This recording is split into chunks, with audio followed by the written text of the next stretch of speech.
eyes fell on the wrench in Ed's crossed fingers, and his face went even paler.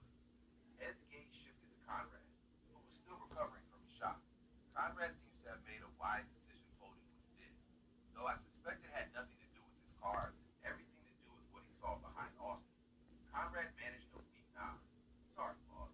I tried to warn him, but oh, I saw your performance, Ed replied with a slight smirk, his fingers still crossed around the wrench handle. Very dramatic. Though perhaps next time you might try using actual words instead of looking like you've seen the locomotive ghost. The crew exchanged mortified glances.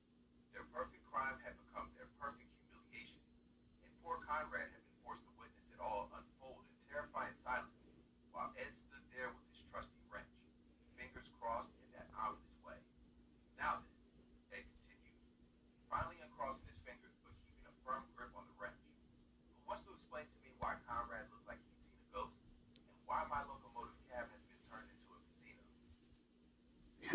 Well, I hope you enjoyed that. Peace.